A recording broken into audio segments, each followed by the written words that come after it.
is hierdie jaar by die 10de Kersboomfunksie wat ons hier by Senwes aanbied en hierdie is dit is 'n regtige humbling experience. Ons het ongelooflike borge, meer as 160 borge. So dit sluit natuurlik al ons divisies binne in Senwes in maatskappye binne in die groep. En dan natuurlik lede van ons gemeenskap, groepe insetverskaffers, vrywilligers. Ons het oor die 600 kinders vandag hier, so kinders wat vir 'n jaar lank uitsien daarna. En ek sê altyd, dit gaan oor die kinders. Natuurlik gaan dit oor die kinders en die volwassenes wat hier is, maar as 'n mens 'n jaar soos hierdie weer dit beleef, dan maak dit jou nederig en dan besef jy dat hierdie kinders eintlik vir jou iets anders te leer, ongebreidelde en onnaïewe vreugde oor die lewe. En hierdie goeders maak 'n mens besonder nederig.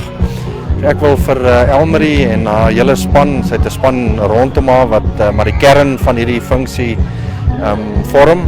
En dan natuurlik 270 Senwesters wat hulle harte uitwerk. Ek het nou hier omgestap en vir elkeen dankie gesê. En elkeen sê vir my, moenie vir my dankie sê nie. Dis vir my 'n voorreg. Dis vir my eintlik 'n experience en dankie dat ek dit kan doen. So ek het van al ons projekte wat ons aanbied, hierdie ene is die een wat ek moet afgemeet praat want dit maak 'n mens emosioneel wat hier gebeur. So ons is baie dankbaar vir almal wat bygedra het en al waai die wind, ons het al die uiterste weeromstandighede gehad.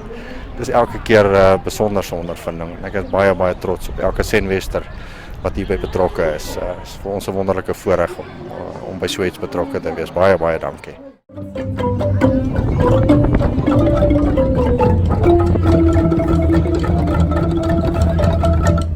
Ons het by die Senwes hoofkantoor vandag vir die 10de Kersboomfunksie.